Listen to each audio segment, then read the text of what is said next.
विद्यार्थी मित्रों, हूँ जयेन्द्रभाई पटेल कसारा विद्यालय અને સરસ્વતી વિદ્યા મંડળ તરફથી ઓનલાઈન શિક્ષણમાં આપનું સ્વાગત કરું છું। આ વિડીયોમાં આપણે ધોરણ 11 વિષયનામાંના મૂળ તત્વો ભાગ 2 વિડીયો વિશે એની હિસાબી નોંધો કેવી રીતે કરવી એની ચર્ચા કરીશું। આ અગાઉના વિડીયોમાં આપણે ઊંડીના અર્થ, લક્ષણો, ઊંડીના પક્ષકારો, ઊંડીના પ્રકારો વગેરેની ચર્ચા કરી હતી। હવે આપણે ઊંડીઓની અમનો હિસાબી ચોપડે કેવી રીતે થાય તે જોઈશું। મિત્રો, આપણને ખબર છે કે ઊંડીના વ્યવહારમાં બે પક્ષકાર છે। એક પક્ષકાર ઊંડી લખનાર અને બીજો પક્ષકાર ઊંડી એક આ બેમાંથી એક પક્ષકાર એ લેણદાર છે જ્યારે બીજો પક્ષકાર દેવાદાર। ટૂંકમાં વેપારી વ્યવહારને કારણે, ધંધાકીય વ્યવહારને કારણે વેપારીઓ વચ્ચે લેણદાર અને દેવાદારનો સંબંધ ઉદ્ભવે છે। એક વ્યક્તિ ઉધાર માલ વેચે છે, સામે બીજી વ્યક્તિ ઉધાર માલ ખરીદે છે। તો સૌથી પહેલા તો માલનું વેચાણ થાય ત્યારની નોંધ લઈએ।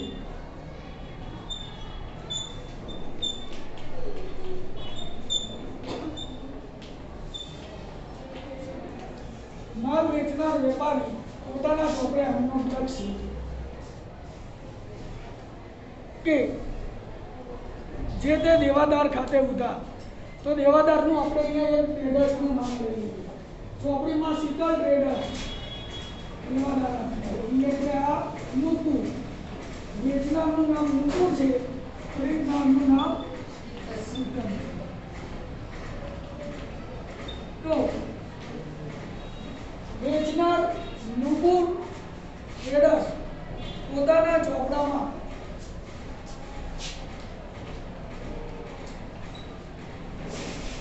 શીતલ ટ્રેડર્સ ખાતે ઉધાર એમ કે શીતલ ટ્રેડર્સ લાભ લેનાર વ્યક્તિ છે અને જમા ઉધારના નિયમ પ્રમાણે લાભ લેનાર ખાતે ઉધાર, લાભ આપનાર ખાતે વેચાણ થયું હંમેશા વેચાણ ખાતે શું થાય? તે વેચાણ ખાતે જમા। અહીંયા રકમનું લખતો ઉદાહરણ છે એટલા માટે। હવે સામે ખરીદનાર વેપારી પોતાના ચોપડે પણ સૌથી પહેલા બાબતે જે થાય શીતલને માલ વેચવો એની ખરીદનારના ચોપડે પહેલીનું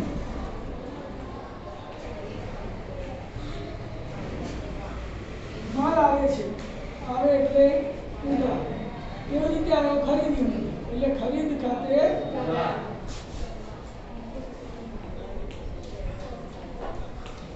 તે લાભ આપનાર ખાતે જમા થાય। લેનાર ખાતે ઉધાર થાય તો આપનાર ખાતે કોને આપનો? તે નુપુર ટ્રેડર્સ ખાતે જમા। જમા આપણે રકમ લખતા આની બાબતે જે લખાય કે નુપુર ટ્રેડર્સ પાસેથી માલ ખરીદવો નહીં। હવે એ હુંડી લખવામાં આવે છે। શું કરવામાં આવે છે? માલના નાણાં માટે।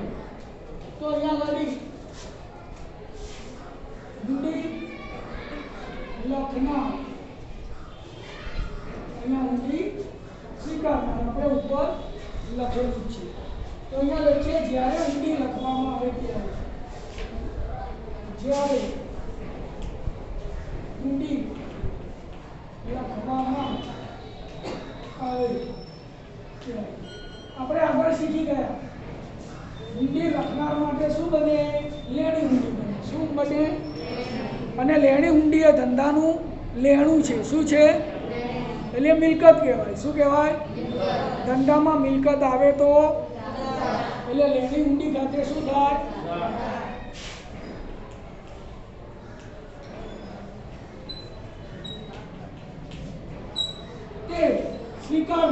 કોણ છે? સ્વીકારનાર કોણ થાય?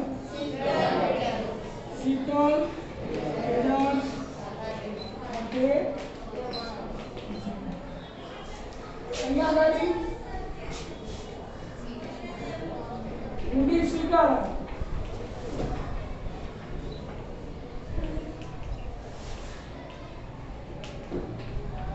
સ્વીકારનાર માટે કેવી હુંડી બને?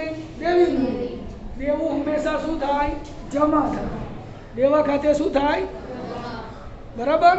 તો કોના ખાતે ઉધાર કરીશું?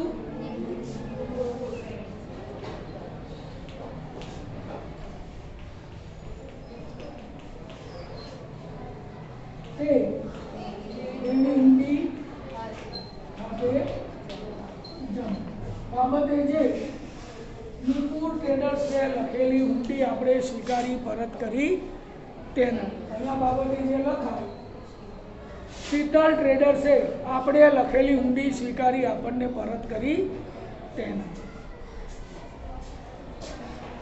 હવે પાક્યા તારીખે જ્યારે હુંડી વટાવવામાં આવે ત્યારે એટલે કે પાક્યા તારીખે હુંડીના નાણાં મળે ત્યારે અથવા તો ચૂકવાય ત્યારે. તો પાક્યા તારીખે પૈસા આવે તો રોકડ અથવા બેંક ખાતે શું થાય? ઉધાર થાય. રોકડ અને બેંક સિલક બંને આપણી મિલકત છે. રોકડ આપે તો રોકડ ખાતે, ચેક આપે તો ઉધાર. શું થાય? બરાબર. રોકડ આવે તો ઉધાર થાય, બેંકમાં પૈસા આપે તો બેંક લેનાર છે એટલે ઉધાર થાય. શું કહ્યું આપણી પાસેથી?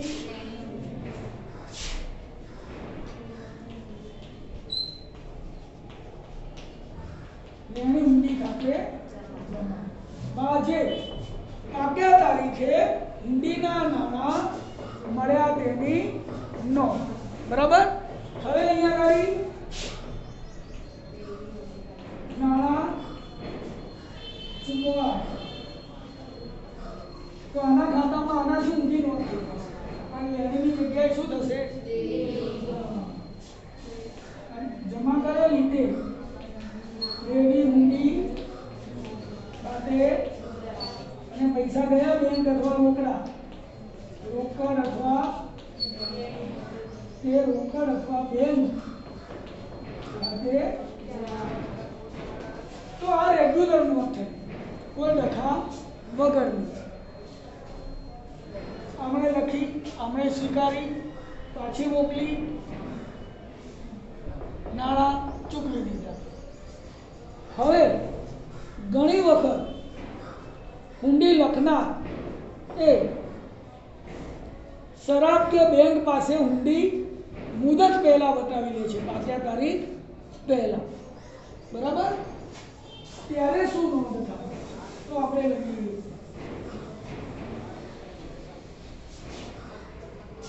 જ્યારે હુંડી પાક્યા તારીખ પહેલા શરાબ કે બેંક પાસે બતાવી લેવામાં આવે ત્યારે.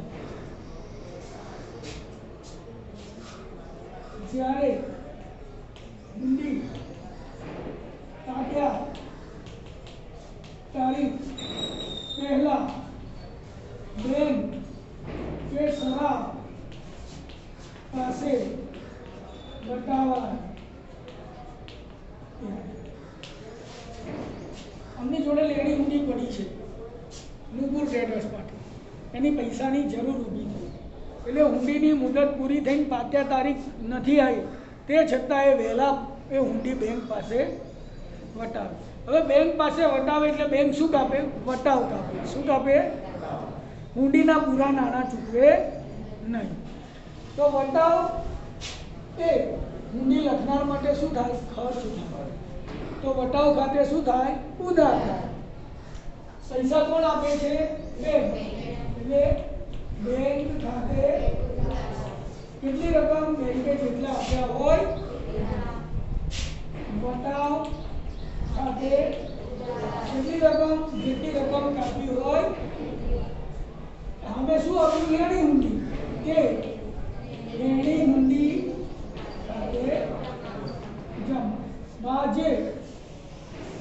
બેંકે સલાહ પાસે હુંડી બતાવી આના ચોપડામાં આ વખતે કોઈ નોંધ થશે કેમ નહીં થાય?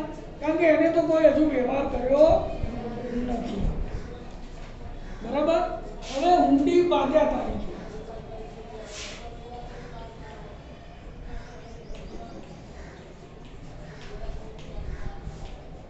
આના ચોપડામાં કેમ નહીં થાય?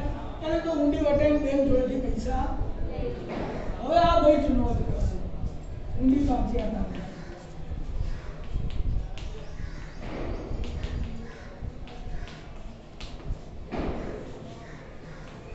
આગળ કરી દઈએ દેવી હુંડી ખાતે ઉધાર તે બેંકથી પૈસા ચૂકવે એટલે બેંક ખાતે જમા. ક્યારે આ નોંધ થશે? જ્યારે હુંડી લખનાર હુંડીના વટાવ એટલે કે પાક્યા તારીખ પહેલા અથવા તો મુદત પૂરી થયા પહેલા બેંક મારફતે વટાવી લે ત્યારે.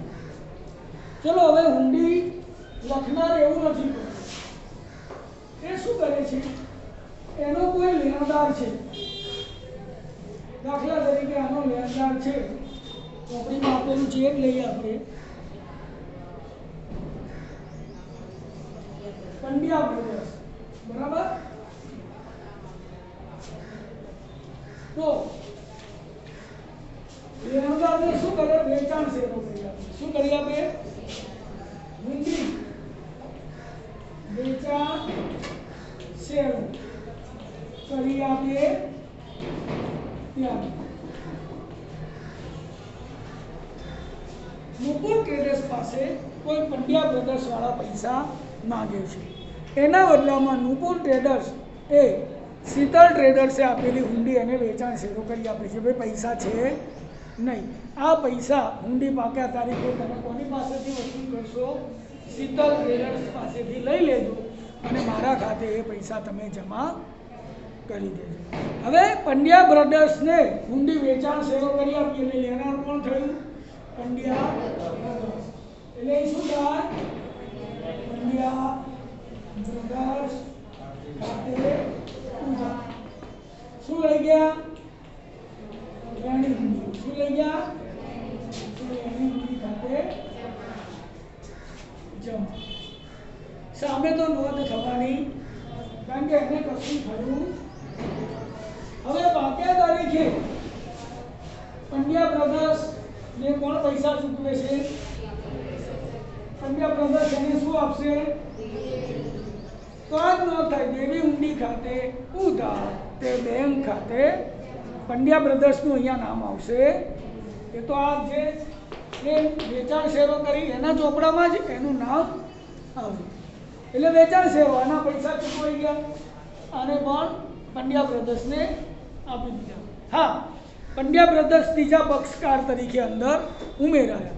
તો પંડ્યા બ્રધર્સ એના ચોપડે શું નોંધ કરશે? લેણી હુંડી ખાતે જમા કરશે અને બેંક ખાતે ઉધાર કરશે. બરાબર. નેક્સ્ટ, જ્યારે હુંડી બેંક મારફતે વસૂલાત માટે મોકલે. શું કરવા માટે મોકલે? પૈસા હજુ મળ્યા નથી પણ લખનાર વ્યક્તિ હુંડી બેંકને વસૂલાત માટે કે ભાઈ આ પૈસા વસૂલી તમે પાક્યા તારીખે મારા ખાતામાં જમા કરી દેશો. એટલે અહીંયા આગળ હુંડી બેંક મારફત વસૂલાત માટે મોકલે ત્યારે લખનાર શું કરશે? બેંક મારફત હુંડી વસૂલાત ખાતે ઉધાર. શું લખે? બેંક મારફત હુંડી વસૂલાત ખાતે એટલે લખશે હજુ પૈસા મળ્યા તે લેણી હુંડી ખાતે જમા. બાજે હુંડી બેંક મારફતે વસૂલાત માટે મોકલી તેને અહીંયા કોઈ નોંધ થશે.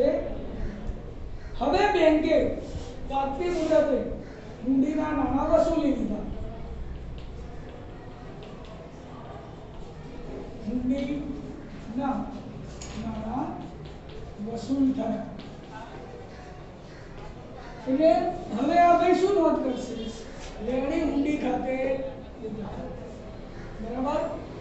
એના હવે બેંકે પૈસા વસૂલે એટલે કોના ખાતે ઉધાર થાય?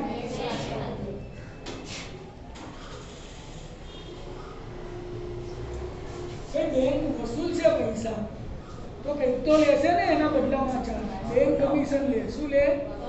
તો બેંક કમિશન એ ધંધાનો શું છે? ખર્ચ. જમા ઉધારના નિયમ પ્રમાણે ખર્ચ અને નુકસાન શું થાય? ઉધાર. તો બેંક કમિશન ખાતે શું કરાય?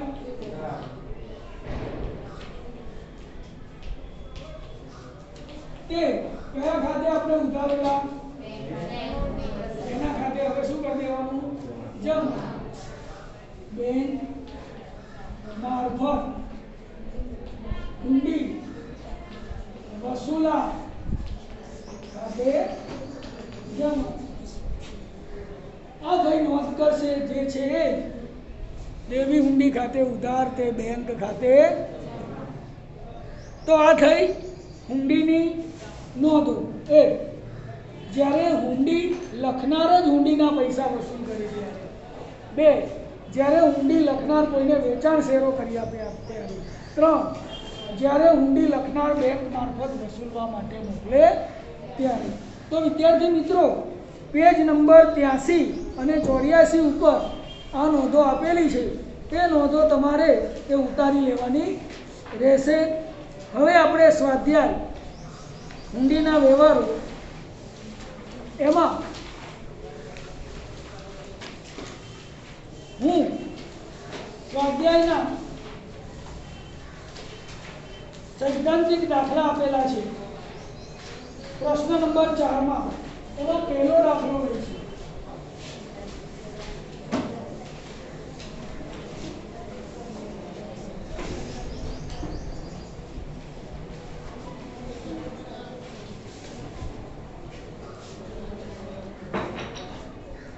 પાના નંબર 103 સ્વાધ્યાય 4.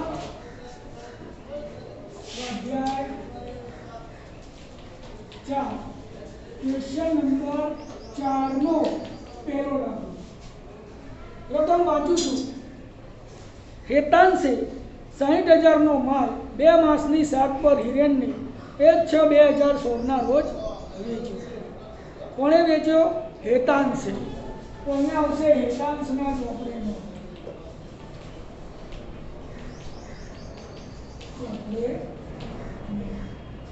તારીખ વિગત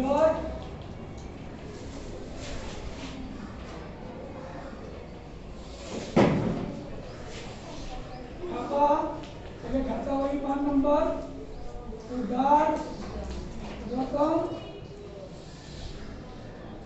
જમા રકમ. અહીંયા કોના ચોપડે આવશે? હેતાંશ અને બીજું કોણ છે? હિરેન. હિરેનના ચોપડે નો અહીંયા કોણ? તારીખ વિગત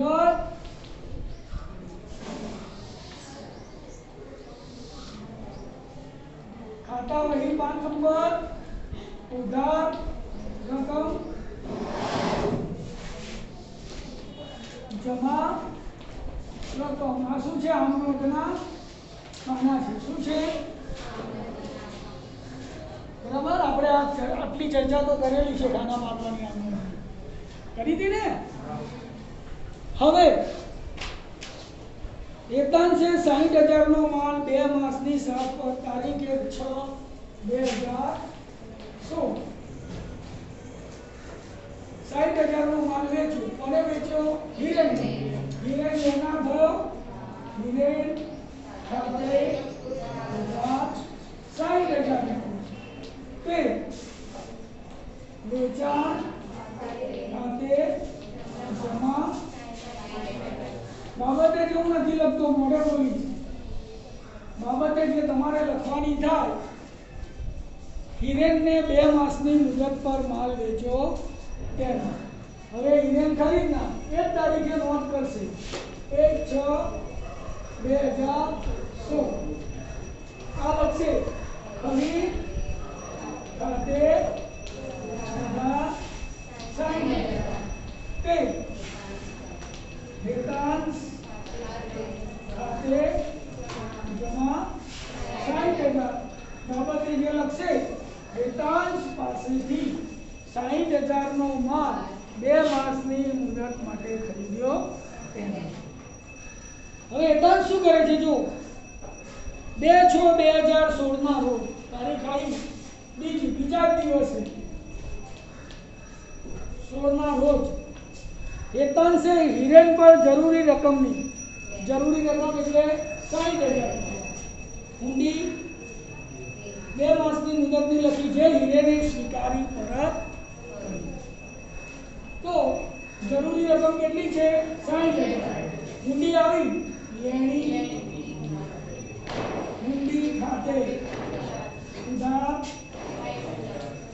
તે હિરેન ખાતે જમા બાબતે છે 2 માસની મુદતની હુંડી હિરેન ઉપર લખી જે હિરેને સ્વીકારી પરત કરી તેને. આ ભાઈ આ તારીખે 2/6/2016 વેતન ખાતે ઉધાર 60,000 તે દેવી હુંડી ખાતે જમા બાબતે જે વેતન છે લખેલી હુંડી સ્વીકારી પરત કરી. બરાબર. હવે શું કહે છે જો પાકતી તારીખે હિરેને હુંડીના નાણાં ચૂકવી આપ્યા 2 માસ એટલે છોડી દે 8 પાક્યા તારીખમાં 3 દિવસ ઉમેરો એટલે 5. કેટલી આવે મુદત 2 માસની હતી 6 ને 8 થયા. બીજી તારીખે લખી 3 દિવસ છૂટના ઉમેરો એટલે પાક્યા તારીખ કઈ ગણાય 5, 8, 16. તમે અહીંયા 2, 8, 16 લખશો તો પણ પરીક્ષામાં ખોટું પડશે. પૈસા મળી ગયા એટલે રોકડ અથવા બેંક ખાતે ઉધાર 60,000 મળ્યા ને તે હિરેનનું નામ જ ના આવે લેણી હુંડી ખાતે જમા 60,000 બાબતે જે હિરેને લેણી હુંડીના નાણાં ચૂકવી આપ્યા તેની એ જ તારીખે આ ભાઈના ચોપડામાં 5/8/2016 દેવી હુંડી ખાતે ઉધાર 60,000 તે બેંક અથવા રોકડ અથવા બેંક ખાતે જમા બાબતે જે દેવી હુંડીના નાણાં પાક્યા તારીખે ચૂકવી દીધા. તો આ થયો દાખલો પ્રથમ આપણો પૂર્ણ થયો.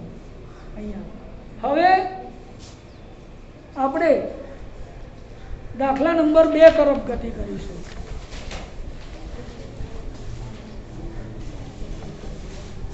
અહીંયા નામ છે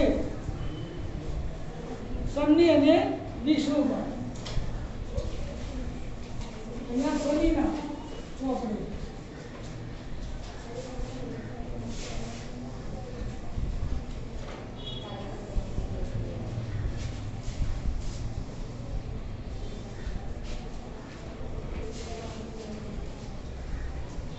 સન્ની અને વિષ્ણુભાઈ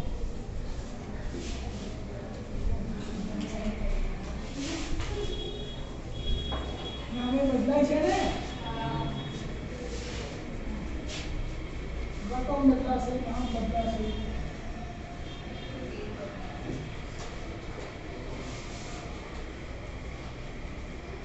આપણે પહેલો દાખલો જોયો તે હુંડી લખનાર જ હુંડીના નાણાં વસૂલે છે એ હતો. હવે બીજો દાખલો વિષ્ણુભાઈના ચોપડે નોંધ થાય. શું થાય?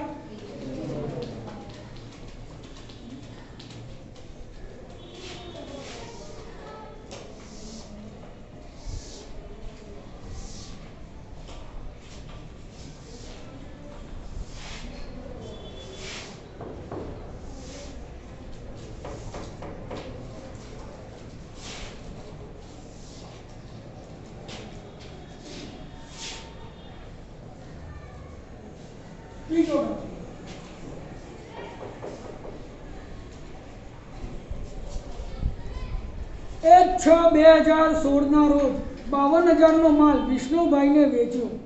તારીખ 1/6/16/2000 શનિ. માલ વેચ્યો એટલે એની એક નોંધાવે. વિષ્ણુભાઈ ખાતે ઉધાર. નામ બદલાયું. ઉધાર તે વેચાણ ખાતે જમા. કેટલા? બાબતે જે વિષ્ણુભાઈને શાક ઉપર માલ વેચ્યો તેના. એ જ તારીખે વિષ્ણુભાઈ પોતાના ચોપડામાં નોંધ કરશે. ખરીદ ખાતે ઉધાર 52,000 તે કોના ખાતે? શનિ ખાતે જમા 52,000. બાબતે જે શનિ પાસેથી શાક ઉપર માલ ખરીદ્યો તેની નોંધ. આગળ જેની સામે 20/6/2016 રોજ લખી તારીખ 20/6/2016 ઊંડી લખ્યા તારીખ આવે ને એની ઊંડી ખાતે ઉધાર 52,000 જ લખી છે. જો કે કોના ખાતે? વિષ્ણુભાઈ ખાતે જમા 52,000. બાબતે જે વિષ્ણુભાઈએ ઊંડી સ્વીકારી પરત કરી 20/6/2016 ના ચોપડામાં શનિ ખાતે ઉધાર 52,000 તે ઊંડી જમા 52,000. બાબતે જે ઊંડી સ્વીકારી પરત કરી તેમ. હવે આગળ મુદત 3 માસ. 2/7/16 ના રોજ શનિએ આ ઊંડી 520 ના વટાવે બેંકમાં વટાવી દીધી. ક્યારે? 2/7 એટલે એના 2/7 આના ચોપડામાં નોંધ થાય. બેંકમાં વટાવીને બેંક ખાતે ઉધાર 52,000 માઈનસ 520 કરો 51,480 આવે. જો કેટલા પૈસા આપશે બેંક? 51,480. પછી વટાવ ખાતે ઉધાર કેટલા આવે? 520. બરાબર? 520 તો વટાવ કાપ્યો. બેંકે તો આટલા પૈસા આપણને આપ્યા. 520 ધંધાનું ખર્ચ છે એટલે વટાવ ખાતે શું થાય? ઉધાર. તે શું કહ્યું આપણી પાસેથી? એની ઊંડી ખાતે જમા 52,000. બાબતે જે એની ઊંડી બેંકમાં વટાવી અને બેંકે વટાવ આપ્યો તેની નોંધ. આ બેના ચોપડે 2 સાથે કોઈ નોંધ થશે કોઈ નોંધ થશે નહીં. પણ ઊંડી પાક્યા તારીખે આ પૈસા અમને આપશે? અમને આપશે ના. કોને આપશે? કારણ કે ઊંડી તો હવે કોની પાસે છે? બરાબર? આપણે ઊંડીમાં શીખી ગયા છીએ જે ધારણ કરે એને. તો હવે ઊંડી બેંક પાસે ગઈ એટલે વિષ્ણુભાઈ તો પૈસા કોને આપશે? બેંકને આપશે. એટલે પાક્યા તારીખે આ ભાઈના ચોપડે કોઈ નોંધ થાય નહીં. પણ પાક્યા તારીખે વિષ્ણુભાઈએ ઊંડીના નાણાં ચૂકવી આપ્યા. હવે ઊંડી કેટલા મહિનાની મુદતની લખેલી? 3 માસ. તો 6 ને 3 9 20 તારીખે લખીને એટલે 9મો મહિનો 20 તારીખ અને 2016 7 દેવી ઊંડી ખાતે ઉધાર 52,000 અને તો પૂરા જ પૈસા આવવાના છે. તે બેંક ખાતે જમા 52,000 પાક્યા તારીખે તેની ઊંડીના નાણાં બેંકને ચૂકવી આપ્યા તેની નોંધ. તો આ થઈ ઊંડી બેંક મારફત વસૂલાત. તમારે ચોપડીનું ઉદાહરણ નંબર 1 અને ઉદાહરણ નંબર 2 ગણવાનું રહેશે. હવે પછી આપણે હુંડી વેચાણ શેરો અને બેંક મારફત વસૂલાત માટેનો ત્રીજો અને ચોથો દાખલો ગણીશું.